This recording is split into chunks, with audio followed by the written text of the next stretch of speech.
టాలీవుడ్ లో వేతనాల పెంపు వివాదంపై దక్షిణ భారత సినీ కార్మికుల సమాఖ్య అధ్యక్షుడు ఆర్కే సెల్వమణి కీలక వ్యాఖ్యలు చేశారు. ఈ సమస్యను త్వరగా పరిష్కరించాలంటే హీరోలు కూడా మధ్యవర్తిత్వం వహించాలని సూచించారు. హీరోలు జోక్యం చేసుకుంటే నిర్మాతలు కార్మికుల మధ్య సఖ్యతతో పరిష్కారం దొరికే అవకాశం ఉందన్న సెల్వమణితో చెన్నై నుంచి మా ప్రతినిధి సిరి ఫేస్ టు ఫేస్.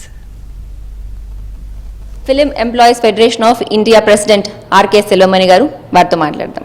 ఒకవైపు చూస్తే నిర్మాతలు బడ్జెట్ చాలా పెరిగిపోతుంది అంటున్నారు, మరోవైపు ఛాంబర్ సభ్యులు ఫెడరేషన్ సభ్యులు తమకు వేతనాలు పెంచాలంటూ చెప్తున్నారు. 3 yearsకి ఒకసారి వేతనాలు పెంచాల్సి ఉన్నా పెంచట్లేదని, తప్పనిసరి పరిస్థితుల్లో మాత్రమే సమ్మెబాట పట్టాల్సి వస్తుందంటూ కూడా ఫెడరేషన్ సభ్యులు చెప్తున్నారు. దీన్ని ఎలా చూస్తారంటారు? అసలు మీరు చెప్పినట్టు బోత్ సైడ్స్ ఆర్ కరెక్ట్. ఇప్పుడు ప్రొడక్షన్ కాస్ట్ ఇంక్రీజ్ అయిపోయింది, అది నిజమే. 3 years ఒకసారి వాళ్ళకి రెమ్యునరేషన్ పెంచాలి, ఇది ఒక మారల్ బైండింగ్ ఇద్దరికి ఉంది. ఇద్దరు కరెక్టే. అప్పుడు ఇద్దరు అడ్జస్ట్ చేసుకొని కాంప్రమైజ్గా కార్డియల్ రిలేషన్షిప్తోనే ఇప్పుడు జర్నీ చేయాలి. అయితే ప్రతి 3 సంవత్సరాలకు ఒకసారి పెంచాల్సి ఉంది. 10% మాత్రమే పెంచుతామని ఇటు ప్రొడ్యూసర్స్ చెప్తున్నారు. అయితే ఎవరైతే 30% పెంచి మాకు లెటర్స్ ఇస్తారో వారికి మాత్రమే పనిచేస్తామని అటు ఫెడరేషన్ సభ్యులు చెప్తున్నారు.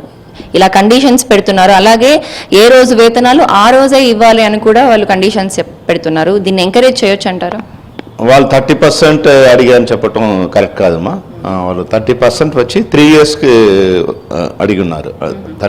ఎవ్రీ ఇయర్ 10% పెంచాలని వాళ్ళు అడిగారు. దాంట్లో ఏం తప్పలేదు. ఎవ్రీ మినిమం 10% ఇంక్రిమెంట్ ఉండాలి. లేకపోతే మనం లాస్ట్ ఇయర్ రెంట్ వచ్చి మనం 10,000 ఇస్తే ఈ ఇయర్ మనం వచ్చి 20,000 ఇవ్వాల్సి వస్తుంది. అది అక్కడ 100% మనకి ఇంక్రీస్ అయిపోయింది.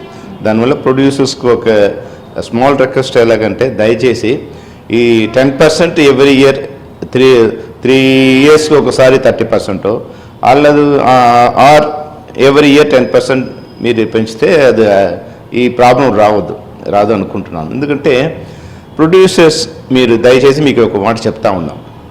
ఇప్పుడు నేను చెప్తా ఉన్నాను, ఇప్పుడు మీరు ఒక 100 crores బడ్జెట్లో పిక్చర్ తీస్తున్నారు అనుకోండి.